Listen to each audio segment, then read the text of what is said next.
잘 쉬셨나요?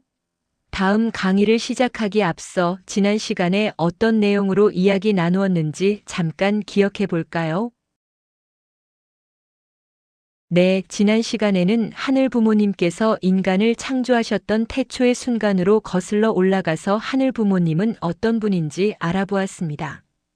하늘 부모님은 사랑하지 않으려고 해도 사랑하지 않을 수 없는 부모의 마음, 즉 심정으로 당신을 닮은 인간을 온 정성을 다해 자녀로 창조하셨습니다. 태초부터 오늘까지 인류의 마음 속에 면면이 흘러온 사랑의 마음도 내 것을 다 내어주고도 기쁨을 느끼는 부모의 마음도 모두 부모이신 하나님을 닮아난 것이었지요. 그런 하나님이 아버지만이 아니라 어머니이시기도 하다는 것, 즉 하늘 부모님이셨다는 사실도 알게 되었습니다. 그렇다면 부모이신 하늘 부모님께서는 태초에 당신의 아들, 딸이 어떤 모습이 되기를 상상하며 인간을 창조하셨을까요? 그리고 그런 아들, 딸이 어떤 세상에서 살아가기를 바라셨을까요?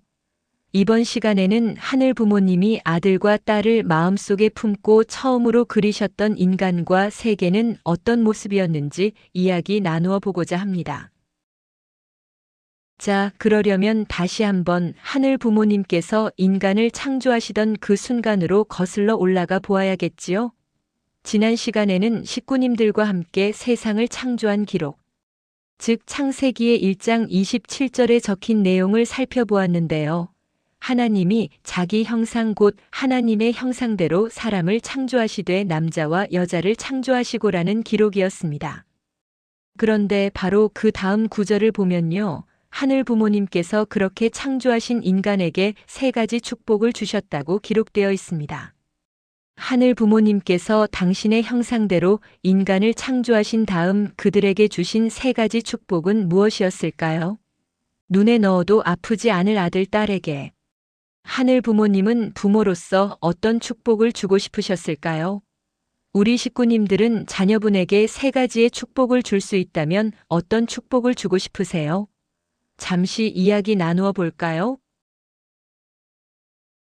네, 우리 식구님이 자녀에게 주고 싶은 3가지 축복은 그런 것이었네요. 자녀에게 가장 좋은 것을 주고 싶은 우리 식구님의 마음이 담겨 있구나 싶은데요. 하늘 부모님께서도 자녀인 인간이 오래오래 변치 않고 행복할 수 있도록 이처럼 가장 귀하고 좋은 것들을 주고 싶으셨겠구나 하는 생각이 듭니다. 그렇다면 하늘 부모님이 실제로 자녀인 인간에게 주셨던 3가지 축복은 무엇이었을까요? 성경에 의하면 그 3가지 축복은 바로 이것이었습니다. 생육하고 번성하여 만물을 주관하라. 무슨 뜻일까요? 이것이 왜 하늘 부모님께서 그토록 고심하고 또 고심하신 끝에 인간에게 꼭 주고 싶었던 3가지 축복이었을까요? 우리 식구님이 자녀에게 주고 싶은 3가지 축복 속에는 자녀에 대한 우리 식구님의 소망이 담겨 있었습니다. 그렇다면 창세기에 기록된 3가지 축복의 말씀 속에는 태초에 하늘 부모님께서 우리 인간에게 품으셨던 소망이 고스란히 녹아있지 않을까요? 축복의 말씀 속에 담겨 있는 하늘 부모님의 소망은 무엇일까요? 그 내용을 하나씩 살펴보도록 하겠습니다. 하늘 부모님이 인간에게 주신 생육하고 번성하여 만물을 주관하라는 3가지 축복 중에 첫 번째 축복은 바로 생육하라는 것이었습니다. 생육이라는 것은 무슨 뜻일까요? 생육의 한자를 살펴보면 날 생과 기를 육자로 되어 있는데요. 생은 땅이나 흙에서 새싹이 돋아나는 모습을 나타내고 육은 자란다는 의미를 갖습니다. 생육이란 문자 그대로 생명이 잘 자라는 것을 뜻합니다. 그렇다면 하늘 부모님께서 주신 생육하라는 축복은 무엇을 의미할까요? 살면서 부모가 자식에게 거는 기대가 참 많습니다만 신기하게도 뱃속에 아기가 태어나는 그 순간에 부모가 자녀에게 품는 소망은 단 하나입니다. 부디 건강하게 태어나 잘 자라주기만을 바라지요. 아이들이 아플 때도 그렇습니다. 다른 욕심들은 다 뒤로 하고 부디 오래오래 함께할 수 있기만을 새삼 바라게 됩니다. 태초에 하늘 부모님께서도 자녀인 인간을 창조하시면서 가장 먼저 당신의 사랑 속에서 우리 인간이 잘 자라기를 소망하셨습니다. 몸만 잘 자라는 것이 아니라 마음도 잘 자라서 하늘 부모님의 사랑을 오롯이 닮은 성숙한 인간으로 성장하기를 바라셨지요. 우리 식구님들께서 지난 시간을 통해 이미 잘 알고 계시는 것처럼 하늘 부모님은 사랑하지 않으려 해도 사랑하지 않을 수 없는 심정의 하나님이시지요. 인간이 그런 하늘 부모님을 닮은 사랑의 마음을 품고 몸을 통해 그 마음을 실천하면 이때 하늘 부모님을 중심으로 인간의 몸과 마음이 오롯이 하나가 됩니다. 그러면 인간은 하늘 부모님의 성품을 닮은 참사랑의 인격체로 성장하게 되지요. 이처럼 하늘 부모님을 중심으로 마음과 몸이 온전히 하나 된 성숙한 인간을 성경에서는 하나님이 거하시는 거룩한 성전이라고 표현합니다. 인간이 하나님의 성전이 된다는 것은 단순히 비유적인 표현을 넘어서 예수님의 말씀처럼 내가 하늘 부모님 안에 있고 하늘 부모님이 내 안에 계시는 관계, 다시 말해서 하늘 부모님과 인간이 참사랑으로 온전히 하나 된 상태를 의미합니다. 하늘 부모님과 하나 된 인간은 하늘 부모님의 기쁘고 슬픈 마음, 즉 희로애락의 감정을 마치 내 마음처럼 고스란히 느끼게 되고 하늘 부모님의 뜻도 자연스럽게 알게 되지요. 이렇게 하늘 부모님의 생육하라는 축복을 이룬 인간은 하늘 부모님을 그대로 닮아 있기 때문에 그 자체로 온 우주를 주고도 바꿀 수 없는 절대적인 가치를 지닌 존재가 됩니다. 하늘 부모님께서는 나를 이렇게 귀한 존재로 창조하신 것입니다. 하늘 부모님께서는 고심하고 또 고심하신 끝에 첫 번째로 생육하라는 축복을 주셨습니다. 생육하라는 축복 속에는 사랑하는 아들 딸아, 부디 몸도 마음도 건강하게 잘 자라라 하는 부모의 사랑이 담겨 있습니다. 그리고 하늘 부모님의 성품을 닮은 참사랑의 인격체로 성장해 가기를 바라셨던 하늘 부모님의 소망이 담겨 있었습니다. 이것이 바로 하늘 부모님께서 우리 식구님에게 주고 싶으셨던 첫 번째 축복이기도 합니다. 자, 그럼 두 번째 축복도 알아볼까요? 하늘 부모님께서 인간에게 주신 두 번째 축복, 즉 제2축복은 번성하라는 것이었습니다. 번성의 한자를 살펴보면요, 아주 많아서 풍성하다는 뜻의 번과 왕성하다, 성하다는 의미의 성으로 되어 있습니다. 잘 자라서 그 수가 땅에 가득하여 충만한 상태를 뜻하지요. 그렇다면 하늘 부모님께서 주신 번성하라는 축복은 무엇을 의미할까요? 인간이 태어나 어느 정도 성장하게 되면 자연스럽게 사랑의 대상을 찾아 나섭니다. 좋아하는 사람을 보면 설레는 마음을 느끼게 되고 사랑하는 사람과 더 오래도록 함께하고 싶어지지요. 인간이라면 누구에게나 자연히 일어나는 이 마음은 어디서 온 것일까요? 하늘 부모님께서는 당신의 남성적 성품과 여성적 성품을 닮은 한 남자와 한 여자를 창조하시고 그들에게 생육하라는 축복에 이어 번성하라는 두 번째 축복을 주셨습니다. 그들이 사랑으로 하나 되어 서로에게 없는 하늘 부모님의 나머지 반쪽을 채움으로써 하늘 부모님의 형상을 온전히 닮아가기를 바라셨던 것입니다. 실제로 성숙한 남녀가 만나 가정을 이루고 자녀를 낳는 것은 하늘 부모님의 사랑을 실체적으로 번식시키는 일이기도 합니다. 이렇게 상대를 통해 사랑의 기쁨을 경험하면서 인간은 개인에서 부부가 되고 가정을 이루고 민족과 사회, 국가와 같은 공동체를 이루며 이 땅에 가득하도록 충만해집니다. 이것이 바로 두 번째 축복인 번성하라의 의미입니다. 만약 하늘 부모님의 축복이 생육하라는 첫 번째 축복에 그쳤다면 어땠을까요? 하늘 부모님께서 창조하신 개개인이 하늘 부모님을 중심으로 각자 성장하여 하늘 부모님의 사랑의 대상으로서 기쁨을 누렸겠지만 사랑으로 하나 되어 부부가 되고 자녀를 낳아 기르며 이웃과 더불어 공동체를 이루고 살아가는 그 생생한 심정의 세계를 깊이 경험할 수는 없었을 것입니다. 가정은 부모의 사랑, 부부의 사랑, 자녀의 사랑, 형제자매의 사랑이라는 네 가지 사랑이 시작되는 곳이면서 동시에 그 사랑을 입체적으로 경험하며 배우는 사랑의 학교입니다. 부모를 사랑하는 마음, 자녀를 사랑하는 마음, 남편과 아내를 사랑하는 마음, 형제자매를 사랑하는 마음이 커지면 이웃을 나의 부모처럼, 아이처럼, 형제자매처럼 느끼고 사랑하는 마음이 되죠. 내 부모를 떠올리며 이웃 어른을 배려하게 되고 내 자녀를 사랑하기 때문에 다른 아이들의 소중함도 알게 됩니다. 결국 번성하라는 두 번째 축복의 말씀은 이 세상 모든 인류가 하늘 부모님을 부모로 모시고 하나의 가족으로 연결되는 씨앗이 됩니다. 하늘 부모님께서는 고심하고 또 고심하신 끝에 두 번째로 번성하라는 축복을 주셨습니다. 번성하라는 축복 속에는 자녀가 귀한 배필을 만나 하늘 부모님을 닮은 부부가 되고 또 부모가 되어 행복한 가정을 이루기를 바라는 부모의 사랑이 담겨 있습니다.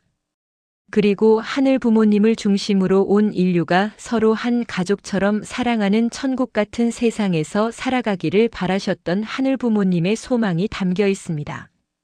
그것이 바로 우리 식구님에게 주고 싶으셨던 두 번째 축복입니다. 마지막으로 하늘 부모님이 인간에게 주신 세 번째 축복, 즉 제3축복은 만물을 주관하라는 것이었습니다. 만물이란 동식물을 포함한 세상의 모든 사물을 의미하고 주관은 주도적으로 맡아 관리한다는 뜻입니다. 그렇다면 하늘 부모님께서 주신 만물을 주관하라는 마지막 축복은 무엇을 의미할까요? 성경에 의하면 하늘 부모님께서는 빛이 있으라는 말씀으로 세상을 창조하기 시작하셨는데요. 하늘과 바다, 해와 달, 식물과 동물 등의 만물을 모두 창조하신 후에 마지막으로 인간을 창조하셨습니다. 곧 태어날 뱃속의 아기를 위해 설레는 마음으로 작은 옷가지를 준비하는 부모처럼 하늘 부모님께서도 인간을 위해 이 세상 만물을 정성껏 준비하셨습니다. 그리고 그 거대한 우주 만물의 모든 요소를 가진 하나의 소우주로서 인간을 창조하시면서 만물을 주관하라는 축복을 주신 것입니다. 만물은 하늘 부모님에 대한 내적인 감성을 갖추지 못하였기 때문에 인간을 통해서만 하늘 부모님의 사랑을 느낄 수 있습니다. 하늘 부모님께서는 만물이 인간을 통해 하늘 부모님의 사랑을 느낄 수 있기를 바라셨죠. 만물뿐만이 아닙니다. 인간 역시 만물을 통해서 그 안에 깃든 하늘 부모님의 깊은 사랑을 느낍니다. 하늘 부모님께서 주신 만물을 주관하라는 세 번째 축복은 만물을 정복하라는 의미가 아니라 하늘 부모님을 닮은 참사랑의 인격체가 되어 내 아이와 가족을 사랑하듯 만물도 사랑하라는 말씀입니다. 그래서 하늘 부모님께서는 생육하고 번성하여라는 축복을 먼저 주신 후에 마지막으로 만물을 주관하라는 축복을 주신 것이 아닐까요? 하늘 부모님께서는 고심하고 또 고심하신 끝에 세 번째로 만물을 주관하라는 축복을 주셨습니다. 만물을 주관하라는 축복 속에는 사랑하는 자녀에게 온 우주를 다 주고 싶은 부모의 사랑이 담겨 있습니다. 그리고 인간과 만물이 하늘 부모님을 중심으로 하나 됨으로써 하늘 부모님이 창조하신 모든 피조 세계가 하늘 부모님의 온전한 사랑의 대상이 되기를 바라셨던 하늘 부모님의 소망이 담겨 있습니다. 이것이 바로 하늘 부모님께서 우리 식구님에게 주고 싶으셨던 세 번째 축복입니다. 인간이 하늘 부모님이 주신 생육하고 번성하여 만물을 주관하라는 이 세 가지 축복을 모두 이루면 인간을 포함한 모든 피조 세계가 하늘 부모님의 완전한 사랑의 대상으로 완성됩니다. 그러면 이 세상은 죄의 그림자조차 찾아볼 수 없는 이상적인 세계가 됩니다. 그렇게 이 땅 위에 완성되는 이상적인 세계를 지상천국이라고 합니다. 그런데요, 하늘 부모님께서는 이와 같은 세계가 한순간에 이루어지도록 창조하지는 않으셨습니다. 창세기 1장에 기록된 하늘 부모님의 천지 창조의 장면을 보면 빛이 있으라 하신 말씀을 시작으로 육지와 바다, 해와 달, 식물과 동물을 창조하시고 마지막으로 인간을 창조하시는데요. 각각을 창조하실 때마다 첫째 날이니라, 둘째 날이니라 하고 기록하면서 전체적으로 6일이라는 시간이 걸렸음을 밝히고 있습니다. 물론 이 지구상에 생명이 출현하기까지는 수십억 년이 걸린 것으로 추정되고 있지만 성서에 기록된 6일간의 창조가 오늘날 과학에서 말하는 우주의 생성 단계와 닮아 있다는 사실은 주목할 만합니다. 성서에 기록된 이 6일이라는 기간은 창조 과정의 6단계를 표시한 것이기 때문이죠. 그리고 이는 피조물이 완성되기까지 어느 정도의 기간이 소요되었음을 의미합니다. 뿐만 아니라 성서에는 그날의 창조를 설명한 후 예외 없이 저녁이 되고 아침이 되니 이는 며칠째 날이니라고 기록되어 있다는 사실도 눈에 띕니다. 저녁을 지나 새로운 아침이 되면 보통은 둘째 날이라고 하기 마련인데 이를 첫째 날이라고 기록하고 있기 때문이지요. 저녁이 지나 새로운 아침이 되어서야 그날의 창조가 마무리되었다는 것은 하늘 부모님께서 피조 세계의 모든 존재들이 저녁으로 비유되는 일정한 성장 기간을 거쳐 완성되도록 창조하셨음을 의미합니다. 마치 씨앗을 심으면 싹이 돋아나고 꽃을 피운 후에 열매를 맺는 성장의 과정이 필요한 것처럼 말이지요. 그런데요, 씨앗은 들에 뿌리면 저절로 자라서 열매를 맺습니다만 인간은 시간이 지난다고 해서 저절로 성숙한 인격체가 되거나 만물로부터 존경받는 주인이 되도록 창조되지 않았습니다. 스스로 주어진 책임을 다하면서 성장 기간을 거쳐 완성하도록 창조되었죠. 그렇다면 왜 하늘 부모님께서는 다른 만물과는 달리 인간은 스스로 책임을 다함으로써 완성되도록 창조하셨을까요? 그것은 인간이 하늘 부모님의 자녀이기 때문입니다. 자녀가 온전히 성장하기를 바라는 부모는 자녀의 모든 것을 대신 이루어주지 않습니다. 조금 더디고 힘겹더라도 스스로 책임을 지고 성장해 가도록 기다려주지요. 하늘 부모님께서는 인간이 스스로 성장하여 하늘 부모님을 닮은 존재로 오롯이 설 수 있도록 기다리셨습니다.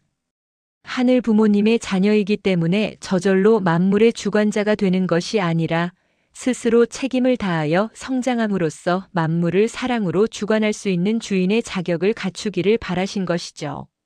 하늘 부모님께서는 나의 성장도 사랑도 오롯이 내 것이 되기를 바라셨습니다. 하늘 부모님께서는 이처럼 인간과 세계가 어떤 모습이어야 할지 하나하나 고심하고 또 고심하시면서 이 세상을 창조하셨습니다.